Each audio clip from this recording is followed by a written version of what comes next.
Hello guys, good evening. কেমন আছো তোমরা? আই হোপ কি তোমরা খুবই ভালো আছো, আর আমিও খুবই ভালো আছি।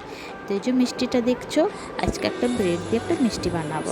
তো এখানে বাবুকে তো দুধ বিস্কুট দিয়ে দিলাম গরম করে, তো খেতে থাকুক, ততক্ষণ আমি একটা নাস্তাটা বানিয়ে নেবো। তো এই যে দেখো, ফ্রিজ দিয়ে ব্রেড বার করে নিলাম। তারপরে এই যে ব্রেড নিয়ে নেব। তো আমি বেশি বানাবো না, আমরা তিনজন, তো তিনটেই বানাবো, তো বেশি বানাবো না। তো এই যে সাইডেরটা আছে যে আমি কাট করে নেব, সাইডেরটা কাট করে সরিয়ে দেব।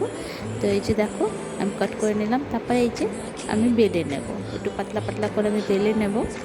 তো চলো বেলে দেখাচ্ছি তোমাদেরকে। তো এই যে দেখো, আমি সমস্ত বেলে নিলাম। তো এই যে এমনি পাতলা পাতলা বেলতে আছে। তারপর আমার আগে দিয়ে খোয়া রাখা ছিল, তো আমার এই খোয়া রেসিপিটা দেওয়াও আছে, তো তোমরা যাই ভিডিওটা মানে দেখতে পারো। তো এই যে দেখো, খোয়াটা দিয়ে ভালো করে মুড়িয়ে নেবো বলবো। তো এই যে দেখো মুড়িয়ে নিলাম। তো একটু একটু ভেঙে গেছিলো, তো ব্রেডটা একটু ভেঙে গেছিলো একটু একটু। তো এই যে দেখো, কড়াইটা বসিয়ে দিলাম, কড়াইয়ের মধ্যে দিয়ে দেবো দুধটা খুব ভালো করে জাল দেবো। খুব ভালো করে জাল দিয়ে যখন খলিয়ে যাবে, তারপরে এর মধ্যে দিয়ে দেবো আমি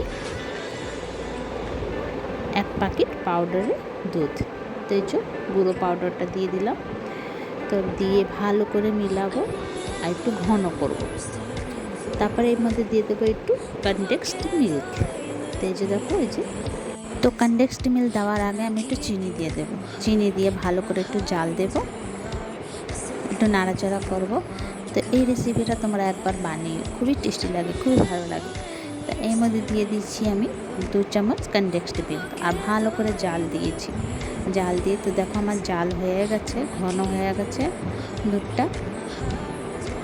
এবার আমি নিভিয়ে দেবো, আর এই যে ব্রেডটা যে বানিয়েছিলাম এর উপরে উপরে আমি সব দিয়ে দেবো, আর কিছু ড্রাই ফ্রুট দিয়ে ডেকোরেট করে দেবো।